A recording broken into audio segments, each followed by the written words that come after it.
Hare Krishna, Mataji and Prabhuji, Dandat Pranam. Please accept my obeisances. All glories to Srila Prabhupada. Srila Prabhupada ki jai. So ఈరోజు మనము శ్రీల ప్రభుపాద వారిచే వచించబడినటువంటి శ్రీమద్ భాగవతంలో తృతీయ స్కందము 26వ అధ్యాయము 26వ శ్లోకం నుంచి చర్చించే ప్రయత్నం చేస్తున్నాం. మిథ్యాహంకారము ఎలాగా కర్తగా మారి తద్వారా విభిన్నమైనటువంటి భౌతిక కార్యకలాపాలు నియుక్తమవుతుంది అనే దాన్ని, త్రిగుణాల ప్రభావానికి లోనైపోయి మిథ్యాహంకారం ఎలాంటి విభిన్న స్థితిలోకి వ్యక్తీకృతం అవుతుంది అభివర్ణిస్తున్నాడు ఇక్కడ.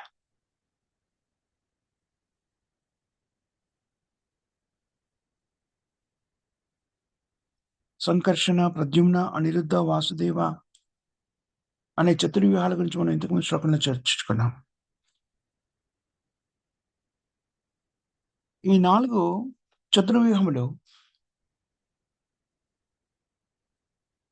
4 భిన్నమైనటువంటి కార్యక్రమాలు నిర్వర్తించడానికి నియంకృతం చేయబడ్డాయి. ఈ మిథ్యాహంకారము మరియు భౌతిక జగత్తు, నేను ఈ శరీరముని, అవి కూడాను 3 విభాగాల్లోకి విభజించబడ్డాయి.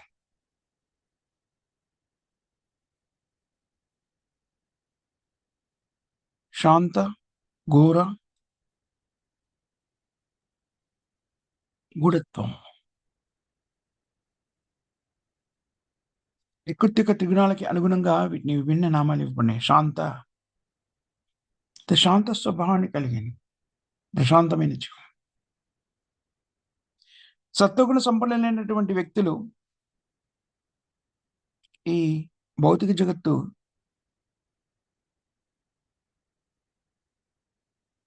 లోని సత్వగుణ ప్రధానమైన స్థితులని ఆస్వాదించడం మొదలెడతారు. సత్వగుణంలో ఉన్నటువంటి వ్యక్తులు సత్యాన్ని దాదాపుగా యథాతథంగా చూడగలుగుతూ ఉంటారు. ఘోర రజోగుణంలో ఉన్న వాళ్ళని ఘోర అనే వర్గానికి విభజించడం జరిగింది. అనవసరంగా వాళ్ళు తమ జీవనాన్ని కొనసాగిస్తుంటారు. రకరకాలైనటువంటి ప్రణాళికలు ఏర్పరచుకొని ఎన్నో రకాల కార్యక్రమాలు, జీవితానికి లక్ష్యం అనేది లేకుండా రకరకాల కార్యక్రమాలు నిమగ్నమవుతారు. మూఢత్వం అనేటువంటి విభాగానికి చెందినటువంటి వాళ్ళు తమోగుణ ప్రభావానికి లోనై జంతు జీవనాన్ని కొనసాగిస్తూ ఉంటారు. జీవిత లక్ష్యం అనేటువంటిది వీళ్ళకు కూడా ఏమీ ఉండదు. ఎందుకోసం పనిచేస్తున్నారు, జీవిత లక్ష్యం ఏమిటి, ఈ ఆలోచనలు ఏవి కూడా ఉండవు. ఈ మిథ్యాహంకారము, నేనే ఈ భౌతిక శరీరాన్ని, నేను ఈ భౌతిక ప్రపంచానికి చెందినవాడను, ఈ వర్గానికి చెందినవాడిని, ఈ వర్ణానికి చెందినవాడిని, ఈ కులానికి చెందినవాడిని, ఈ దేశానికి చెందినవాడిని, ఈ మతానికి చెందినవాడిని, ఇవన్నీ కూడా ఈ అహంకారం మూలంగా ఏర్పడినటువంటివే. మిథ్యాహంకారం. అహంకార విమూఢాత్మ కర్తాహం ఇది మన్యతే. నిజానికి భౌతిక జగత్తులో ఉన్న మనమంతా కూడా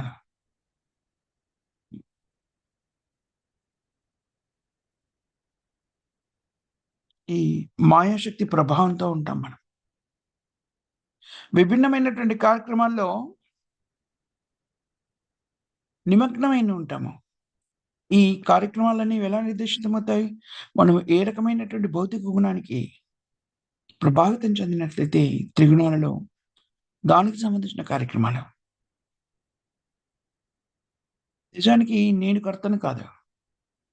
ప్రకృతి క్రియమానాన్ని గుణే కర్మాని. నేను త్రిగుణాల ప్రభావానికి లోనైపోయి మిథ్యాహంకారంతో, మిథ్యాభావంతో నేనే కర్తని,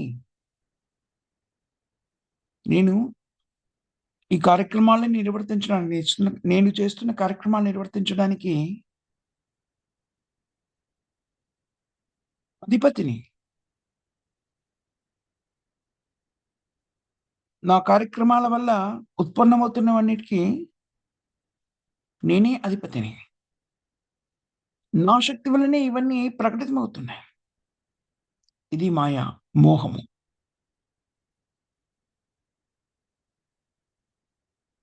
మోహాయం అహం మమేతి. ఈ విధానం ఏదైతే ఉందో, భౌతిక జీవన విధానంలో కూరుకుపోయి అదే నేను, నేనే కర్తననుకోవడము, అధిపతిని అనుకోవడము, ఇదంతా మోహపూరితమైనటువంటి స్థితి. మిథ్య.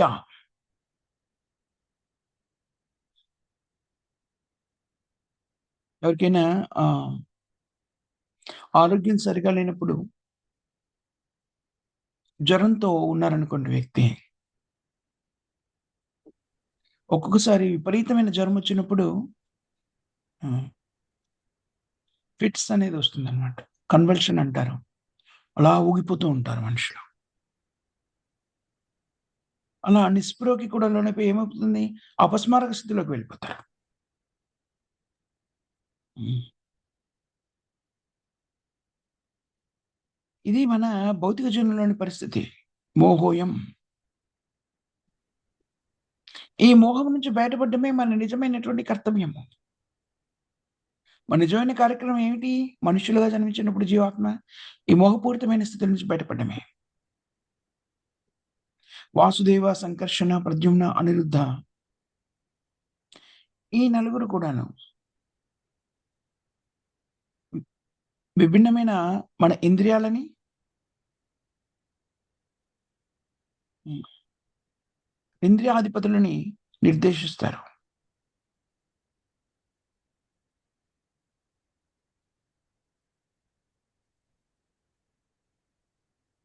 ఇంద్రియాధిపతులు ఎవరు? విభిన్నమైన దేవతలు మనం చెప్పుకున్నాము. చాలా క్లిష్టతరమైనటువంటి పరిస్థితి. ఈ క్లిష్టతరమైన పరిస్థితి నుంచి మనము బయటపడగలుగుతాం. ఎలా బయటపడగలుగుతాము? ఇంద్రియ నిగ్రహణ ద్వారా, ఇంద్రియ నియంత్రణ ద్వారా. నిజానికి అది కూడా కష్టతరమే. కలియుగంలో ప్రస్తుత కాలమాన పరిస్థితుల్లో అది చాలా కష్టం. ఇది సులభతరమైన విధానం ఏమిటంటే శాస్త్రాల్లో చెప్పినట్టుగా ప్రజ్ఞావంతులైన వాళ్ళు, వేద శాస్త్రాన్ని అధ్యయనం చేసినటువంటి ఆచార్యులు చెప్పిన దాని ప్రకారంగా సులభతరమైన విధానం భజ వాసుదేవం. యత్పాద పంకజ పలాశ విలాస భక్త్యా కర్మాశయం గృహీతం ఉద్గ్రహ్యాంతి శాంతః.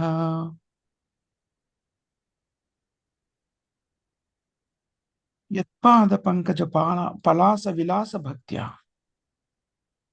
కర్మాశయం గ్రహీతం ఉద్గ్రహ్యంతి శాంతః.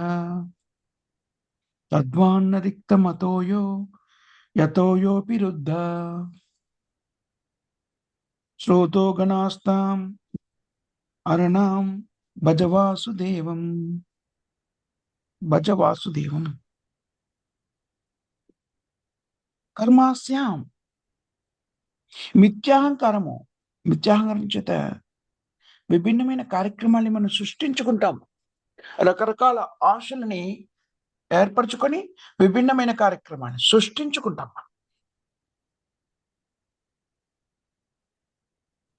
దీనివల్ల ఏమవుతుంది? భిన్న కార్యక్రమాల్ని సృష్టించుకొని వాటిలో నిమిత్తమైపోతాం. భౌతిక బంధనాల్లో చిక్కుకుంటాము తదనుగుణంగా.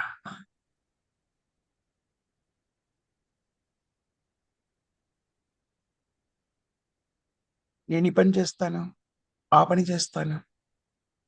గ్రహితం. ఇది ఎంత తీవ్రంగా ఉంటుందంటే హృదయాంతరాల్లో నిక్షిప్తం చేయబడి ఉంటుంది. గ్రహితం.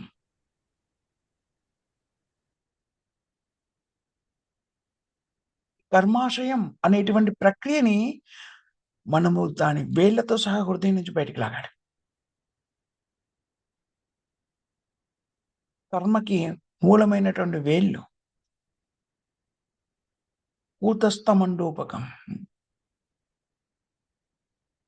ఫలోన్ముఖ. ఫలప్రాప్తి. 3 విభిన్నమైన దశలున్నాయి దాంట్లో. కర్మాశయం. కూటస్థ. కూటస్థ అంటే విత్తన రూపంలో ఉన్నటువంటిది. తర్వాత ఫలోన్ముఖం. ఫలదీకృతం చెందేటువంటిది. తర్వాత ప్రాప్త. ప్రారబ్ధం. ఆరంభంలో అది అప్రారబ్ధంగా ఉంటుంది. అంటే వ్యక్తీకృతం కానిదండి. బీజ రూపంలో ఉంది. ప్రారబ్ధము అంటే వ్యక్తీకృతమైనటువంటిది. అనేక పర్యాయాలు మనం చెప్పుకుంటాం కదా! వ్యాధిగ్రస్త స్థితి. ఏదైనా అంటువ్యాధి సోకిందనుకోండి. ముందు అది సోకుతుంది. ఉదాహరణకి ప్రమాదకరమైన వ్యాధిని, అంటువ్యాధిని ఇంకెవరికైనా అందించామనుకోండి మన ద్వారా, అది ముందు ఏమవుతుంది? అది ముందు వ్యక్తీకృతం కాదు. ఆ క్రిమి శరీరంలోకి ప్రవేశిస్తుంది. బీజం. కూటస్థ. బీజ రూపంలో ఉంది. ఏదో ఒక సమయంలో రోగనిరోధక శక్తి తగ్గినప్పుడు, లేకపోతే ఇంకేదైనా కారణం సంభవించినప్పుడు అకస్మాత్తుగా శరీరం వేడెక్కిపోవడం అంటే జ్వరస్థితి ఏర్పడుతుంది. దాన్ని ఫలోన్ముఖ స్థితి అని చెప్పవచ్చు. జ్వరం యొక్క తీవ్రత విపరీతంగా పెరిగిపోయినప్పుడు ఆ వ్యాధి వ్యక్తీకృతమవుతుంది. బ్రహ్మపూరితమైనటువంటి స్థితి, రకరకాలైనటువంటి నిస్తేజమైపోవడము, అపస్మారక స్థితిలోకి వెళ్ళిపోవడము. దీన్ని ప్రారబ్ధ దశ అనవచ్చు. మనమంతా కూడా ఇప్పుడు ప్రారబ్ధ ఫలాన్ని అనుభవిస్తున్నాం. రకరకాలైనవి వ్యక్తీకృతమవుతున్నాయి కదా మన జీవనంలో. పూర్వాశ్రమంలో నేను చేసిన కర్మ ఫలితాలను అనుభవిస్తూ వస్తున్నాం. అవి హృదయాంతరాలు చాలా తీవ్రంగా నాటబడి ఉంటాయి. వాడిని వేళ్ళతో సహా పెలికించి వేయడం చాలా కష్టతరం. కానీ ఒక పద్ధతి ఉంది. అదే ఇక్కడ వ్యక్తీకృతం చేయబడింది. నిర్దేశితం చేయబడింది. అదేమిటది? భజ వాసుదేవం.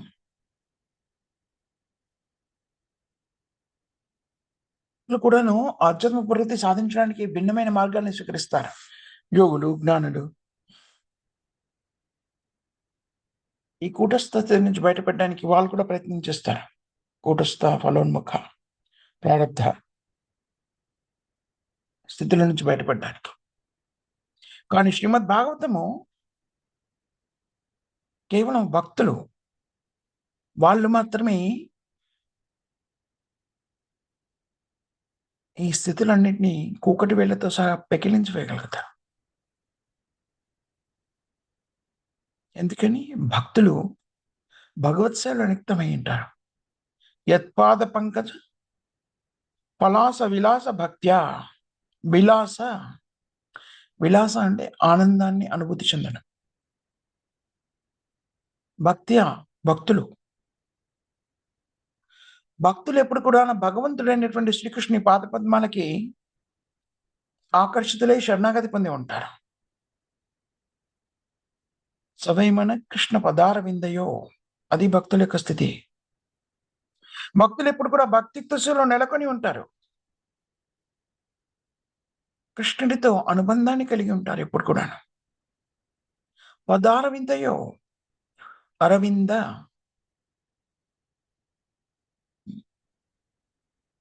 పద్మముల వంటి పద్మములు. పాదపద్మములు. కృష్ణుని యొక్క పాదపద్మములు.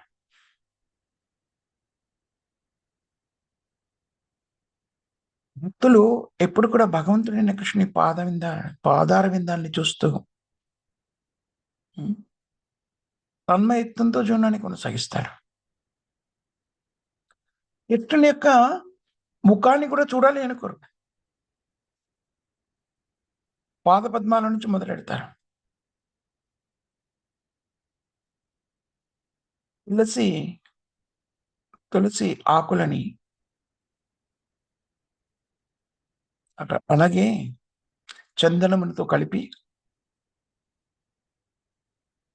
శ్రీకృష్ణుని పాదార విందాలకి సమర్పిస్తారు. అది వారి విలాసము, వారి ఆనందం.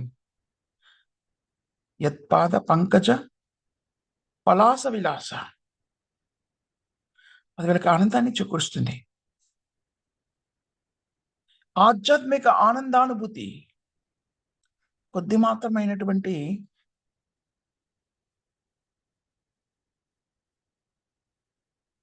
చందనము, తులసి ఆకులు భగవంతుని పాదార విందాలకి సమర్పించే ఆనందాన్ని అనుభూతి చెందుతారు. యత్పాద పలాస విలాస పంకజ పలాస విలాస. విలాస, విలాసము అంటే ఆనందము. భోగ విలాస, భక్తులకి భోగ విలాసం అంటే ఏం లేదు, భోగ ఏం లేదు, ఆనందం ఉంది. ఇంకో విధంగా చెప్పాలంటే పరోక్షంగా ఇది కూడా భోగమే, కానీ ఆధ్యాత్మిక ఆనందం, భావోద్వేగపూరితమైన ఆనందం. కొన్నిసార్లు ఆ భావోద్వేగంలో వాళ్ళు ఏడుస్తూ ఉంటారు. కొన్నిసార్లు శరీరం కంపించిపోతూ ఉంటుంది. కొన్నిసార్లు నవ్వుతూ ఉంటారు. 8 రకాలైనటువంటి సాత్విక వికారాల్ని శాస్త్రంలో అభివర్ణిస్తారు. పరిశుద్ధమైనటువంటి భక్తులుగా మారినప్పుడు, పరిశుద్ధమైన భక్తిత్వ సేవలు నెలకొన్నప్పుడు ఈ లక్షణాలన్నీ కూడా ప్రకటితమవుతాయి. విలాస, ఆనందకరమైన స్థితి. యత్పాద పంకజ పలాస విలాస భక్త్య.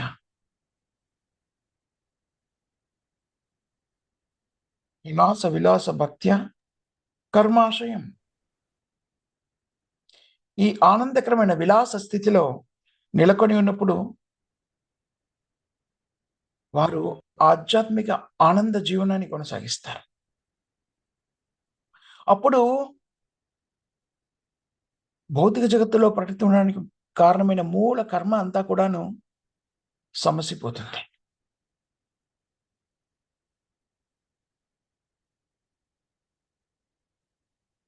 మాని నిర్దహతి కింతు చ భక్తి భాజం. బ్రహ్మ సంహితలో చెప్పబడుతుంది కదా. అలాంటి వ్యక్తులు భక్తిత్వ సేవలు నెలకొన్న తర్వాత కామ్యకర్మలు నిక్తమాలనే ఆసక్తి ఉండదు. కర్మాశయం గ్రహితం. ఈ కర్మాశయం అనేటువంటిది హృదయాంతరాల్లో చాలా నిగూఢంగా పాతుకుపోయినటువంటిది. యత్పాద పంకజ పలాస విలాస భక్త్య కర్మాశయం గ్రహితం ఉద్గ్రహ్యంతి. ఉద్గ్రహితంతి. భక్తిత్వ సేవలో నెలకొన్నప్పుడు చాలా హృదయాంతరాల్లో నాటుకుపోయినటువంటి ఈ భౌతిక బీజాలన్నింటినీ కూడాను కూకటి వేళ్ళతో సహా పెకిలించజేస్తారు.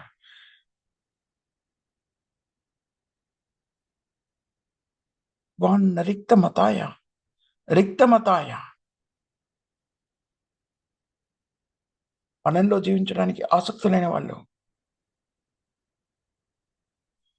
పర్వతాల్లో లేకపోతే గుహల్లో ఒంటరిగా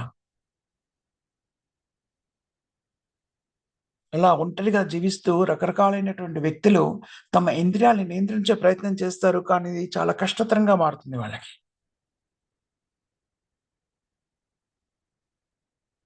రిక్తమతయో యతో యాపి వృద్ధోశ్రోతగణః. వృద్ధ అంటే నియంత్రణ.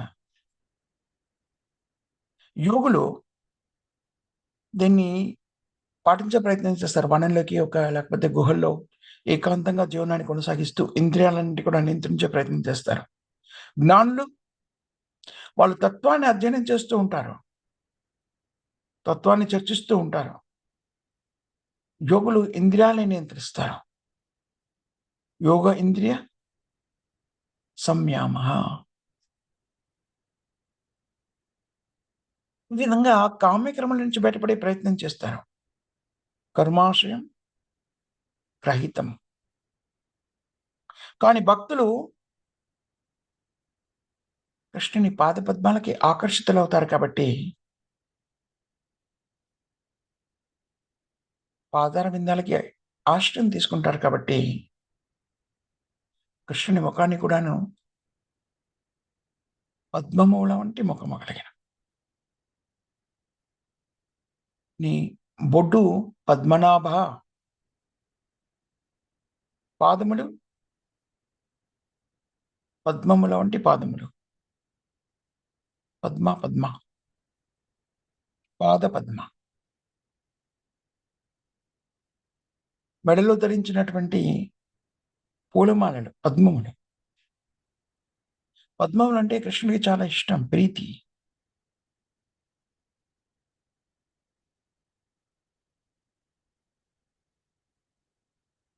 కృష్ణుని పాదపద్మములకి ఆకర్షితున్నప్పుడు భక్తుడు అన్ని రకాలైనటువంటి భౌతిక కార్యక్రమాల నుంచి ముక్తుడవుతాడు. కోసం ప్రత్యేకంగా ప్రయత్నించక్కర్లేదు. నేను భౌతిక కార్యక్రమాల నుంచి కూడా బయటపడాలి. ఇప్పుడు కృష్ణుని వైపు ఆకర్షితున్నాను కదా, కృష్ణ భక్తుని ఇంకా ప్రత్యేకమైన ప్రయత్నం చేయక్కర్లేదు. జ్ఞానులు కానీ, యోగులు కానీ భౌతికమైన కార్యక్రమాల నుంచి బయటపడడానికి ప్రయత్నం చేయాలి. కష్టపడాలి. రకరకాల ప్రయత్నాలు చేస్తారు. భౌతికమైన కార్యక్రమాల నుంచి బయటపడడానికి. కానీ భక్తులు అలాంటి ప్రయత్నాలేవి లేకుండానే తాము వాసుదేవ భక్తి, వాసుదేవ భగవతి భక్తి యోగ, వాసుదేవ పరాయణ, ద్వాన్న రిక్త మతయో యతయో అపిరుద్ధ స్త్రోతో గణాస్త తాం అరణం స్త్రోతో గణస్తాం. భౌతికమైన కార్యక్రమాలను నిర్వహించడం నుంచి ముక్తులైపోతారు. భౌతిక కార్యక్రమాలు సరిగ్గా నిర్వహించలేని పరిస్థితికి వచ్చేస్తారు. ఎందుకని? అరణం భజవాసుదేవం. వాని అంతిమ లక్ష్యం ఏమిటి? అరణం, వాసుదేవ అరణం. వాసుదేవుని శరణాగతి పొందుతారు కాబట్టి భజవాసుదేవం. ఇది మరో ప్రదేశంలో కూడా చెప్పబడింది. వాసుదేవ భగవతి భక్తి యోగ ప్రయోజిత జనేత్యేషు వైరాగ్యం జ్ఞానం చ యత్ హైతుకం.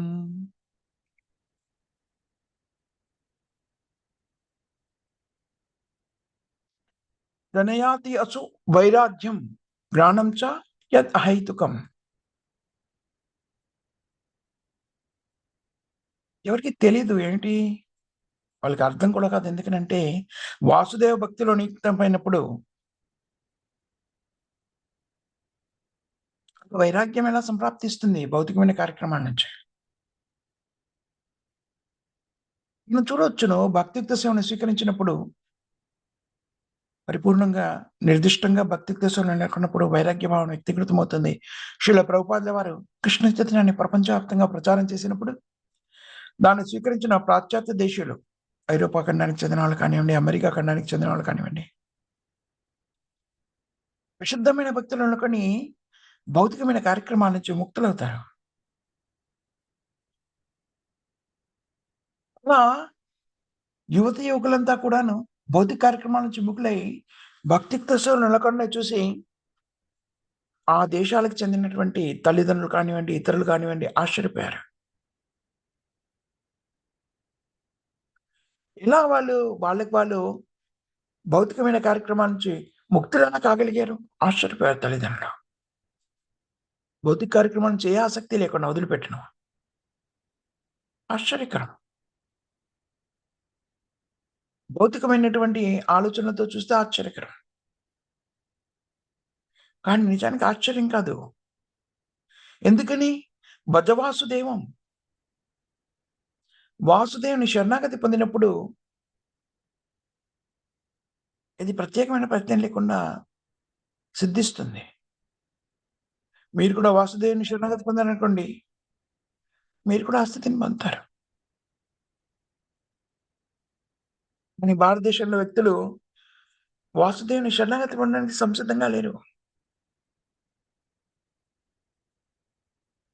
ఓహ్! వాసుదేవా! హ్మ్. ఓహ్! మాకు తెలుసు. మాకు మా దేవుడున్నాడు. మా వంశీయుడన్నా. ఓహ్! వాసుదేవుడి గురించి మాకు పూర్తి పరిజ్ఞానం ఉందండి. భగవద్గీత మేము చాలా సార్లు చదివామండి. ఇప్పటిదాకా 15 సార్లు చదివాం. చిన్నప్పటి నుంచి చదువుతున్నాం మేము. ఓహ్! హరే కృష్ణ మాకు తెలుసు. మాకు తెలుసు. అదా, ఇదా, ఇదా, అదా. ఇలాంటి వాళ్ళకి మనం ఏం ప్రబోధిస్తాం? ప్రభుపాదుల వారు అందుకనే అంటారు. ఏ పరిజ్ఞానము లేని వాళ్ళకి ఎలాంటిది అంటే ఖాళీ పలక లాంటిదనమాట. చక్కగా దాని మీద రాసేయొచ్చు. పాశ్చాత్య దేశాల దగ్గరికెళ్ళినప్పటికి ఇలాంటి కల్మషమైన పరిజ్ఞానం ఏం లేదు. భగవంతుడా మాకు తెలీదు. చెప్పిన దాన్ని చక్కగా స్వీకరించేశారు. భారతదేశంలో రకరకాలైన కాలుష్యాలన్నీ కూడాను మది అనబడేటువంటి పలక మీద రుద్దేశించారు. అందుకని ఎవరన్నా మాకు తెలుసు, మాకు తెలుసు. భగవద్గీత ఏంటి మీరు చెప్పేది మాకు తెలుసండి. హ్మ్. ఇది భారతదేశంలో ఉన్నటువంటి రోగం, వ్యాధి. ఆంగ్లంలో ఒక సామెతుంది. Familiarity breeds the contempt. అంటే తెలిసి ఉన్నవాళ్ళు పెరటి చెట్టు వైద్యానికి పనికిరాదు అంటారు చూడండి.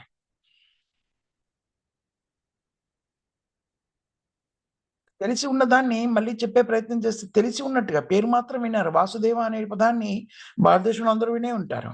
హ్మ్. అందరికీ పరిచయమైన పదము. నామము. హరే కృష్ణ నామము. అందుకని వాళ్ళేమనుకుంటారు? ఓహ్! మాకు మొత్తం తెలుసు.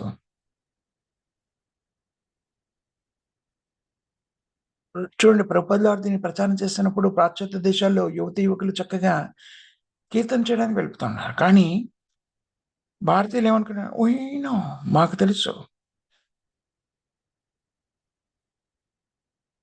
అన్నీ తెలుసు. మేము భారతదేశం నుంచి ఇక్కడికెందుకొచ్చాము? మాంసభక్షణ ఎలా చేయాలో నేర్చుకోవడానికి. మద్యపానం ఎలా చేయాలి? నేర్చుకోవడానికి. చూడండి.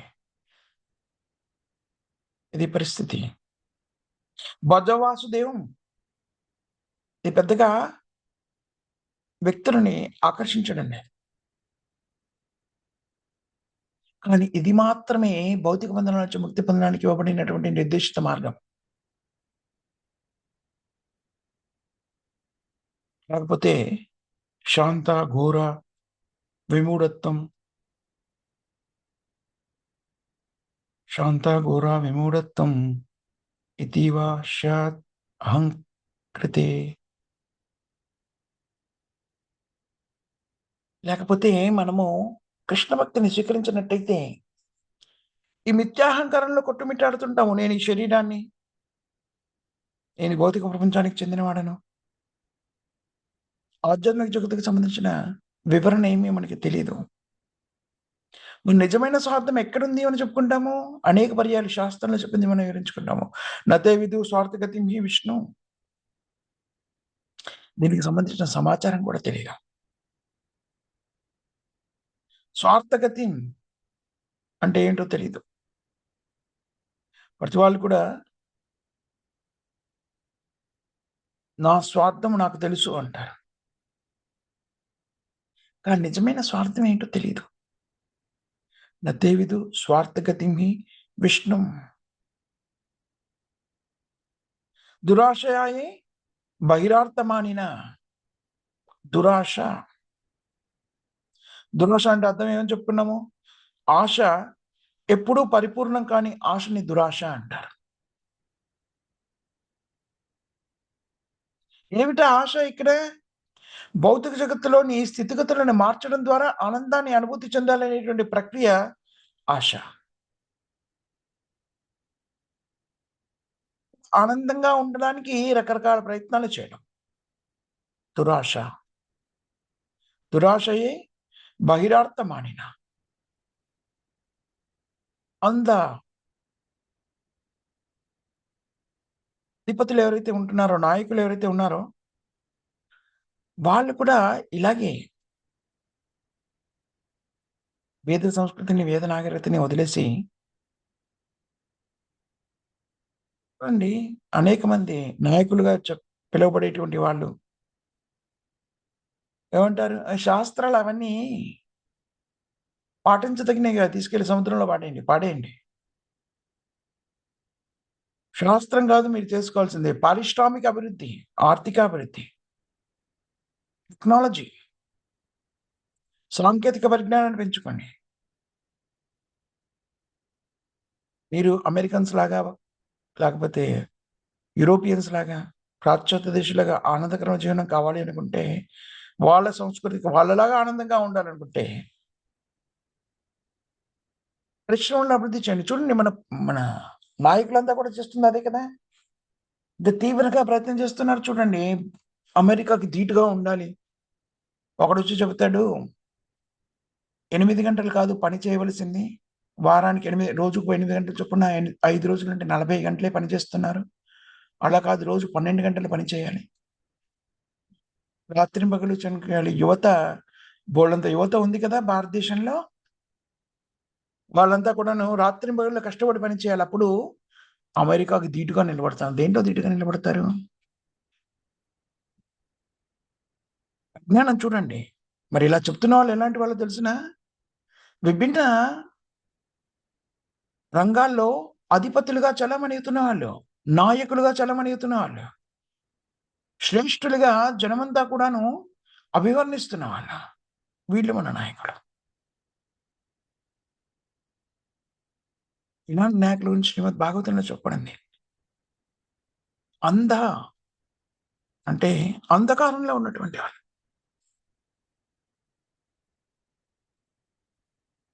మీద ఆధారపడ్డటువంటి ప్రజలని ఏ మార్గంలో పయనింపజేయాలో తెలియనటువంటి మూర్ఖులు.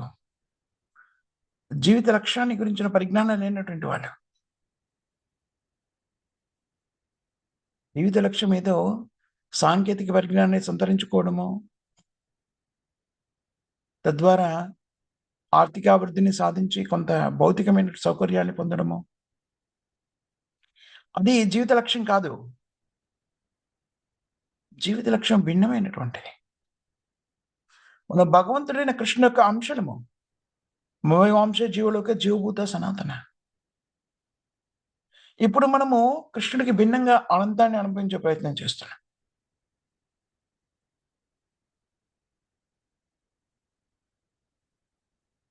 నేను దూరం అయిపోలేదు. దూరం అయిపోయాము అంటే మనం కృష్ణుడితో అనుసంధానతని వదిలేసాం. నేరం చేసిన వ్యక్తి ప్రభుత్వం నుంచి దూరం కాడు. కారాగారంలో బంధించబడతాడు. కానీ ప్రభుత్వం యొక్క ఆధీనంలోనే ఉంటాడు. జీవాత్మలు కూడా ఎప్పుడు కూడాను ఏ స్థితిలో ఉన్నా కూడా భగవంతునితో విడిపోయి ఉండడం సాధ్యం కాదు. ప్రత్యక్ష లేక పరోక్ష అనుబంధంలోనే ఉంటారు. భగవంతుని యొక్క అంశాలు మనమంతా. వ్యాధిగ్రస్త స్థితిలో భౌతికమైనటువంటి వ్యామోహపూరితమైన స్థితిలో మనము రోగగ్రస్త స్థితిలో ఉన్నాం.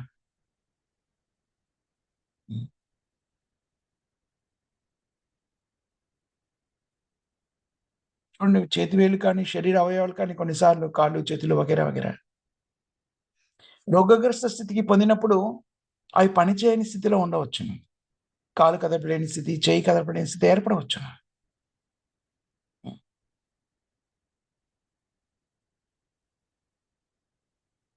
నిజ స్థితిలో మామూలుగా అయితే చేతులు, కాళ్ళు చక్కగా ఆరోగ్యకరమైన స్థితిలో అన్నీ పనిచేస్తూ ఉంటాయి. రోగగ్రస్త స్థితిలో అవి కదలలేకపోవచ్చు. అంత మాత్రం మన శరీరం దూరం అయిపోయాయి కదా! అదేవిధంగా భౌతికమైనటువంటి వ్యామోహాల మూలంగా, భవరోగం మూలంగా భగవంతుడైన కృష్ణుని సరిగ్గా మనం సేవ చేయలేకపోతున్నాం.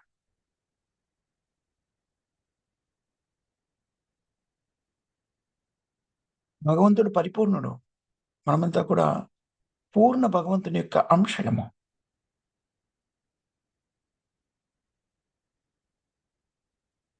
ఏదో ఒక కారణం చేత భగవత్ సేవ నుంచి దూరమయ్యాం.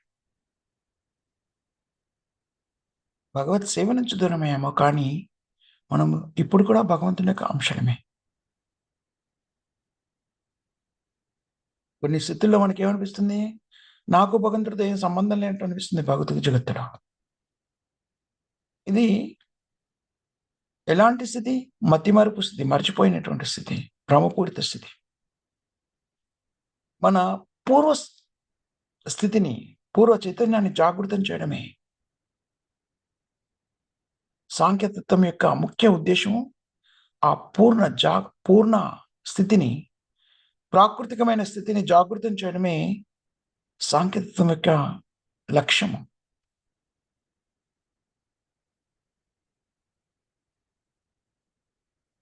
ఈ దేవుడు మనము మన నిజ చైతన్యం నుంచి ఎలా దిగజారిపోయి ఉన్నాము అనేది వ్యక్తీకరిస్తూ పునఃస్థాపితం చేసే ప్రక్రియని ప్రబోధిస్తున్నాడు. మానవ జీవితం యొక్క ఏకైక లక్ష్యము మన ప్రాకృతిక చైతన్యాన్ని పునఃస్థాపితం చేయడమే, పునఃజాగృతం చేయడమే లక్ష్యం. ఆ పునఃస్థాపితం చేసేటువంటి, పునఃజాగృతం చేసేటువంటి ఏకైక పద్ధతి భజ వాసుదేవం. వాసుదేవ సర్వమితి సమహాత్మ సుదుర్లభ. సుదుర్లభ మహాత్మ. సాధారణమైన మహాత్ములు కాదండి. మహాన్ ఆత్మ యశ ఇది మహాత్మ.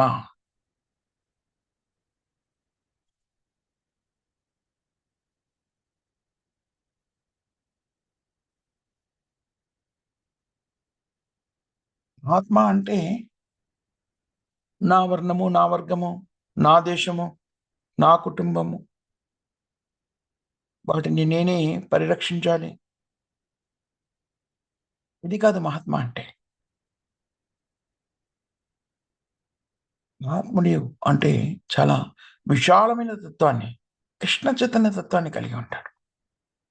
సర్వయోనేషు, కృష్ణుడు అందరికీ కూడా తండ్రి, అన్ని జీవులకి కూడా తండ్రి. ఆ జీవులన్నీ కూడా వేదనాభూయిష్టమైన స్థితిలో ఉన్నాయి, బద్ధ స్థితిలో. తతో విముక్త చేస్తా మాయా సుఖయ భరం ఉద్వహతో విమూఢ. ప్రహ్లాద్ మహారాజ్ చెప్తాడు కదా, ఏమంటాడు? నేను ఇలా వేదనాభూయిష్టమైన స్థితిలో ఉన్నటువంటి వ్యక్తులను చూసి, నా వేదన ఏదైనా ఉంది అంటే ఇలాగా బద్ధ స్థితిలో ఉన్న జీవులను చూసి నేను వేదన పడుతున్నాను. వీళ్ళంతా కృష్ణ చైతన్యం లేకుండా వేదనాభూయిష్టమైన స్థితిలో జీవనాన్ని కొనసాగిస్తున్నారు. వాళ్ళ గురించి నేను ఆలోచిస్తున్నాను. పరదుఃఖ దుఃఖి వైష్ణవ. ఇతను మహాత్ముడు. ప్రహ్లాద్ మహారాజ్ మహాత్ముడు. ఎందుకని? కృష్ణ చైతన్యం లేకుండా జీవనాన్ని కొనసాగిస్తున్న జీవులందరి మీద కరుణను చూపించడానికి వాళ్ళు ఎలాగ ఉద్ధరించబడతారని ఆలోచిస్తున్నాడు. వాళ్ళందరినీ తిరిగి కృష్ణ చైతన్యానికి ఎలా తీసుకురావాలని ఆలోచిస్తున్నాడు మహాత్ముడు.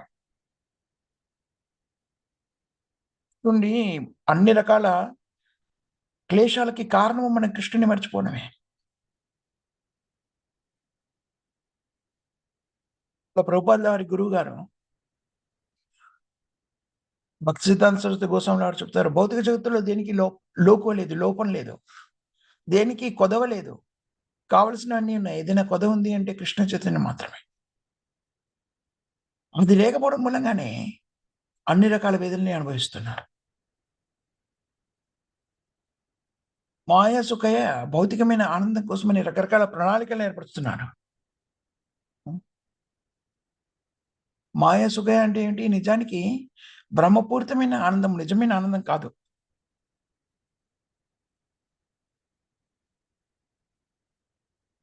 దానికోసం ఏం చేస్తున్నారు? వరం ఉద్వహతో విమూఢ. పెద్ద పెద్ద ప్రణాళికల్ని సిద్ధం చేస్తారు.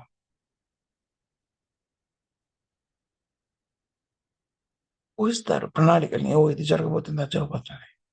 దీన్నేమని చెప్తున్నారు? ఘోర రూప, ఘోర, శాంత, ఘోర. చూడండి మీరేదైనా పరిశ్రమలోకి వెళ్లారనుకోండి. ఇనుము తయారు చేసే పరిశ్రమ. టాటా స్టీల్ అని పెద్ద ప్రఖ్యాతిగాంచినటువంటి పరిశ్రమ ఉంది కదా భారతదేశంలో.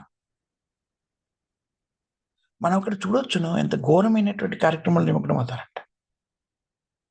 నిజంగా భయానకమైన యాక్టివిటీ. భయానకమైనటువంటి కార్యక్రమాలండి. నిజానికి మనము భుజించాలి కదా! ఆహారం కదా మనకు కావాల్సింది. కానీ ఇనుమును తయారు చేయడం ఘోరమైన ప్రక్రియ. ఉగ్రకర్మ అంటారు దాన్ని. ప్రకృతి ద్వారా మనకి కావలసినన్ని భగవంతుడు ప్రసాదించాడు. కొద్ది మాత్రం శ్రమపడి వ్యవసాయము, కొంత హ్మ్, గోపరిరక్షణ చేయడం ద్వారా మనకు కావాల్సినన్ని మనం పొందవచ్చును. కావాల్సిన ఆహారం లభిస్తుంది. కృష్ణుడు స్వయంగా చెప్తున్నాడు ఆ విషయం. కృష్ణుడు ఎప్పుడు కూడాను ఇలా ఉగ్రకర్మకి సంబంధించినటువంటి పరిశ్రమలు స్థాపించమని చెప్పలేదు. భగవద్గీతలో ఎక్కడ ఈ విషయం చెప్పలేదు. ఎక్కడైనా చెప్పారా? జీవనోపాధికి కృష్ణుడు ఏమని చెప్తున్నాడు? సులభతరమైన మార్గాలు చెప్పాడు. అన్నాద్ భవంతి భూతాని, అన్నాద్ పంటలు పండించమన్నాడు. ఆహార ధాన్యాన్ని ఉత్పత్తి చేయమన్నాడు. పెద్ద పెద్ద పరిశ్రమలెందుకు?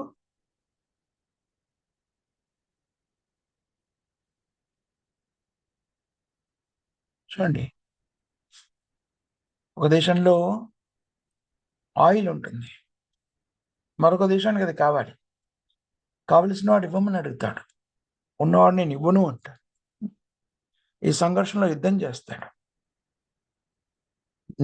నేను చెప్పింది గొప్ప, నువ్వు చెప్పింది గొప్ప. నీ మాట నేను వినాలా? నా మాట నువ్వు వింటావా? ఈ ఆధిపత్య ధోరణితో ఉద్భవించేటువంటి సమస్యలు.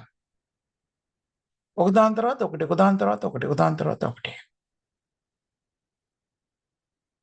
కానీ కృష్ణుడు ఇవేవి చేయమని చెప్పట్లేదు. ఈ ఘోర ప్రక్రియలేవి చేయమని చెప్పట్లేదు. అన్నాద్భవంతి భూతాని. ఆహార ధాన్యాలు పండించమని చెప్తున్నాడు కృష్ణుడు. భవతి భూతాని. భూతాని అంటే జీవులన్నీ కూడాను.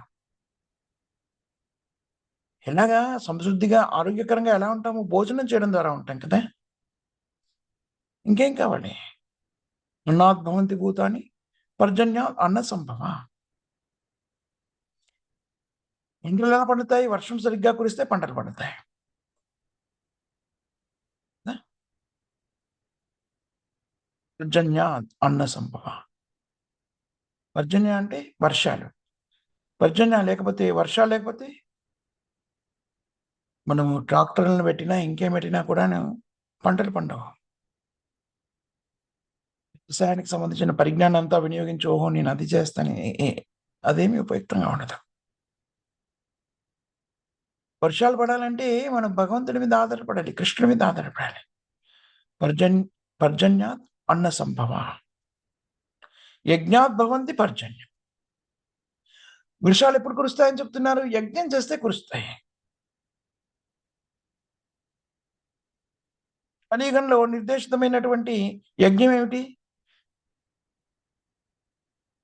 ఏ యజ్ఞాలు చేయట్లేదు కాబట్టి కలియుగంలో ఏం జరుగుతుంది? అనావృష్టి, అతివృష్టి. యజ్ఞ నిర్వహణని మర్చిపోయారు కలియుగంలో. ఘోర రూప ప్రక్రియలు అంటే ఇదిగో పరిశ్రమలు స్థాపించడము, ఇలాంటి ప్రక్రియలో నిమగ్నమైపోయారు. భయానకమైనటువంటి కార్యక్రమాలు. ఇవి యజ్ఞాలు కావు. యజ్ఞాలను మర్చిపోయి ఈ పరిశ్రమల్లో నియుక్తులయ్యారు. చూడండి ఈ పరిశ్రమలు స్థాపించి రకరకాల పరికరాలను ఉత్పత్తి చేస్తే వాటిని ఏమైనా భుజించగలమా చెప్పండి? హ్మ్. ఇనుముతో చేసినవి, ఇనుముతో చేసినవి భుజించలేం కదా! అందరూ అలాంటి పనులు చేయడంలో నిమగ్నమైపోతే ఏం జరుగుతుంది? కావలసిన ఆహారం లభించదు.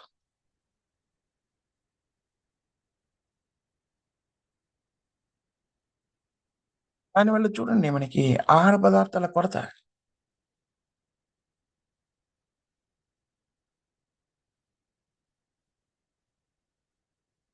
ఒక పరిస్థితి ఎలా ఏర్పడుతుందట కలియుగంలో కోటా కోట్ల ఆస్తిని కలిగి ఉంటాడు వ్యక్తి. భుజించడానికి ఒక మెతుకు కూడా ఉండదు. తన ఆస్తి మొత్తాన్ని ధారపోయడానికి ఒక పూట భోజనానికి తన ఆస్తి మొత్తం ధారపోయడానికి సంసిద్ధుడవుతాడు. ఇలాంటి పరిస్థితి ఏర్పడుతుందట కలియుగంలో. అంతే కదా! అందరూ కూడాను ఇలాంటి ఉగ్ర కర్మల్లో నియుక్తమైనట్టయితే ఆహారం ఎలా లభిస్తుంది? ఏం తింటారప్పుడు? మాంసాన్ని, పిచ్చి మొక్కల్ని, వేళ్ళని, బీజాల్ని, పాలు కూడా దొరకవు. పాలుండదు, చక్కెర ఉండదు, గోధుమలుండవు, బియ్యం ఉండవు. ఘోర రూప కర్మలో నిమగ్నమైనట్టయితే దాని పర్యవసానం ఇలాగే ఉంటుంది. మూఢులచే నిర్వహించబడేటువంటి కార్యక్రమాలు. అప్పుడు భౌతిక జగత్తులోని త్రివిధ క్లేశాల మూలంగా విపరీతంగా వేదనకు గురవుతాం. నిజమైనటువంటి శ్రద్ధ, మన స్వార్థము దేని మీద ఉండాలి వ్యక్తులకు తెలీదు. నతే విదు స్వార్థగతిం ఏ విష్ణుం. అంటే ఈ ప్రణాళికలు కానివ్వండి, భౌతిక జగత్తులో మనం చేసేటువంటి ప్రణాళికలు కానివ్వండి, ఈ పద్ధతులు కానివ్వండి, ఏవి కూడా ఉపయుక్తంగా లేవు.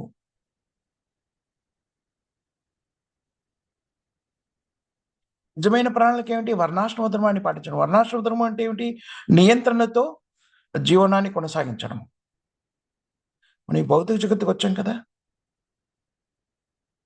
భౌతిక జగత్తులో మన పోషణ గురించి పెద్ద కష్టపడాల్సిన అవసరం లేదు. బుద్ధి మాత్రం శ్రమపడి కొంత పంటల్ని పండించి, మన సమయాన్నంతా కూడాను ఆధ్యాత్మిక పురోగతికే వినియోగించవచ్చును. తపో దివ్యం ఏన శుద్ధయేత్ సత్వం.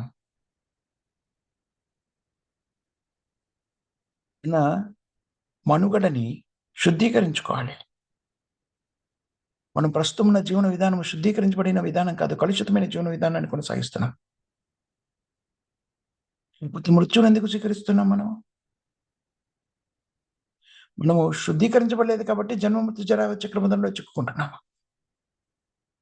కానీ వ్యక్తులు దీని గురించి పట్టించుకోవట్లేదు. మూఢ మూఢత్వం, మూఢత్వం.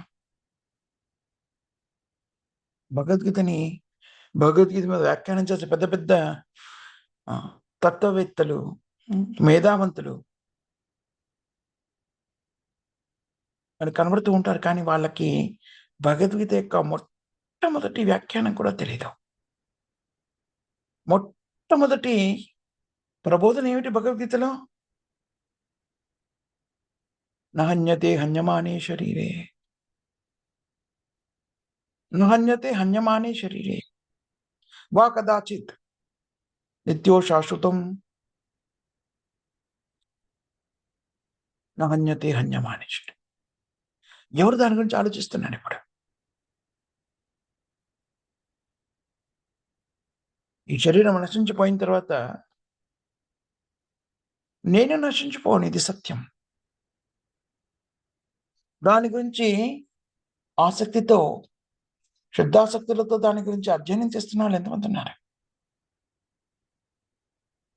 అయినా సరే వాళ్ళు పెద్ద పెద్ద మేధావులుగా భగవద్గీత మీద వ్యాఖ్యానాలు చేసిన వ్యక్తులుగా ప్రకటితమవుతుంటారు.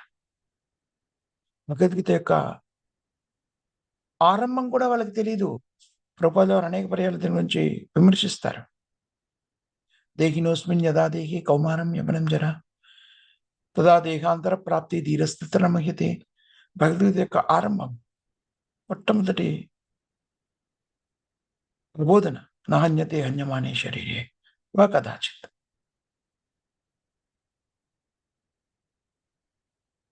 మూర్ఖంగా మూఢత్వంతో ఉంటారంటే జనులు, ఇది వాళ్ళ మనస్సులోకి ప్రవేశించదు. నేను ఆత్మని, శరీరం నశించిపోయిన తర్వాత కూడా నేను మరణించను. అంటే నేను మరో శరీరాన్ని పొందాలి. ఇది ఉత్తమమైన ప్రక్రియనా? ఇలా శరీరాన్ని మార్చడానికి బదులుగా నా నిజ స్థితిలోకి ఎందుకు వెళ్ళిపోకూడదు? ఈ ప్రశ్న ఉదయించదు మేధావులు అని చెప్పాడు. ఈ ప్రశ్నను ఉద్భవింపజేయడానికే భగవద్గీత మనకు ప్రబోధించడం జరిగింది. ప్రతి వాళ్ళు కూడా జన్మ మృత్యు నుంచి బయటపడవచ్చును. మానవ జీవితం యొక్క లక్ష్యమే అది. జన్మ మృత్యు, జర వ్యాధి, దుఃఖ దోషాను దర్శనం, దీని నుంచి బయటపడ్డాం. జన జర మరణ మోక్షస్య వీతనాగా భయక్రోధ. ఇవంతా కూడా భగవద్గీతలో చెప్పబడింది.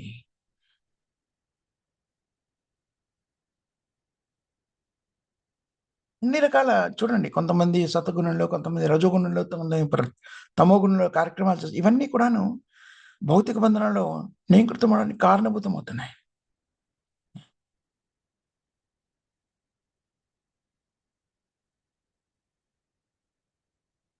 ఎలాగ దీని నుంచి బయటపడ్డాము?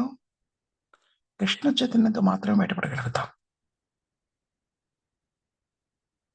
ధర్మస్వనుష్ఠిత పుంసాం విశ్వక్సేన కథాసుయ ఉత్పాదయతే యదీరథిం శ్రమయేవ హి కేవలం. ఇది మనము శాంత స్వభావమే భక్తిత్వ సేవనైనా స్వీకరించాలి, లేకపోతే ఘోర లేక మూఢ స్థితిలో ఉండి భౌతిక జగత్తులో కామ్యకర్మలు వ్యక్తం. శాంత అంటే బ్రాహ్మణికల్ క్వాలిఫికేషన్స్. ఘోర అంటే భౌతికమైన కార్యక్రమాలు, కామ్యకర్మ. మూఢ అంటే జంతు జీవనానికి సంబంధించిన కార్యక్రమాలు, సత్వగుణము, రజోగుణము, తమోగుణ ప్రభావించేటువంటి కార్యక్రమాలు.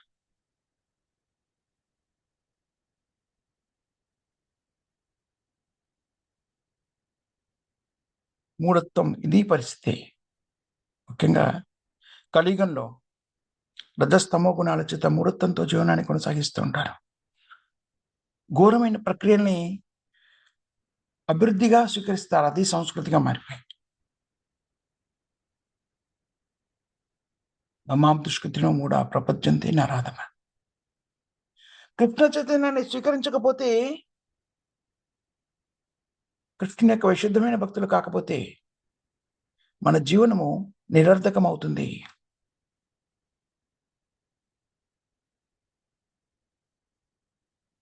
భౌతిక జగత్తులోకి ప్రవేశించాం కాబట్టి విభిన్నమైనటువంటి స్థితుల వల్ల ప్రభావితం చెంది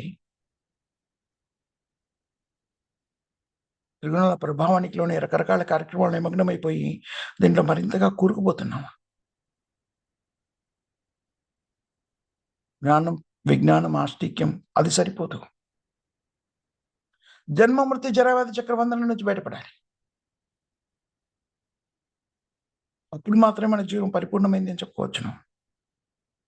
ఇది కేవలం కృష్ణ చైతన్యం ద్వారా మాత్రమే సాధ్యమవుతుంది. అతి సులభంగా చేయవచ్చును, అది కష్టతరమైంది కాదు. భుజ వాసుదేవం, వాసుదేవుడైన కృష్ణుని యొక్క శరణాగతి పొంది కృష్ణ భక్తులుగా మారాలి. వాసుదేవ భగవతి భక్తి యోగ ప్రయోజిత. భక్తి యోగాన్ని ఆశ్రయించాలి, వాసుదేవుని శరణాగతి పొందాలి. అప్పుడే మన జీవనం పరిపూర్ణమవుతుంది. సమహాత్మ సుదుర్లభ అలాంటి వాళ్ళు చాలా తక్కువ మంది ఉంటారు. అలాంటి స్థితిని పొందడానికి మనకి శ్రీల ప్రభుపాదుల వారి కృపల్లో అవకాశం లభించింది. వాసుదేవ సర్వమితి సమహాత్మ సుదుర్లభ. మనమంతా కూడా సుదుర్లభ మహాత్ములం కావాలి. ఏదో బాహ్య జగత్తులో భౌతికమైన వ్యక్తులు వ్యక్తీకరించే మహాత్ములు కాదు. అది పెద్దగా ఉపయుక్తమైంది కాదు. నిజమైన మహాత్ములుగా మారాలి. నిజమైన మహాత్మ అంటే ఏమిటి? మహాత్మానాం స్తుమాం పార్థ దైవీం ప్రాకృతి మార్షిత భజంతే అనన్య భక్త భజంతే మాం అనన్య మనస. అది మహాత్మ. కృష్ణ చైతన్యతో జీవనాన్ని కలపడము మహాత్ముల యొక్క లక్షణం. కష్టతరమైన విషయం కాదు. హరే కృష్ణ కృష్ణ కృష్ణ హరే హరే, హరే రామ రామ రామ హరే హరే. ఈ మహామంత్రాలను నిష్ఠగా జపించడం ఏం కష్టతరమా? ఎలాంటి నియమాలు లేవు. ఎవరైనా జపించవచ్చును, ఎలాంటి స్థితిలోనైనా జపించవచ్చును. ఒకే ఒక నిబంధన ఏమిటి? ఇవి నామాన్ని జపిస్తున్నప్పుడు మన చెవులతో మనం వినాలి, ఏకాగ్రతతో. 108 సార్లు జపిస్తే ఒక జపమాల కనీసం 16 జపమాలు ప్రతినిత్యము జపించాలి. భుజించే ఆహారం కృష్ణుడికి నివేదించింది అని కృష్ణ ప్రసాదాన్ని మాత్రం భుజించాలి. భక్తుల సాంగత్యంలో జీవనాన్ని కొనసాగిస్తూ నిత్యం భాగవత సేవయ, భగవంతుని యొక్క దివ్యమైన లీలని శ్రవణం చేయడము, కీర్తన చేయడం నిమగ్నం కావాలి. ఈ 4 ప్రక్రియలని నిష్ఠగా మన జీవితంలోకి అన్వయించుకున్నట్టయితే కృష్ణ చైతన్యవంతులుగా జీవనాన్ని కొనసాగించవచ్చు. భౌతిక క్లేశాల నుంచి బయటపడవచ్చు. మానవ జీవిత లక్ష్యాన్ని సంప్రాప్తించుకోవచ్చును. తద్వారా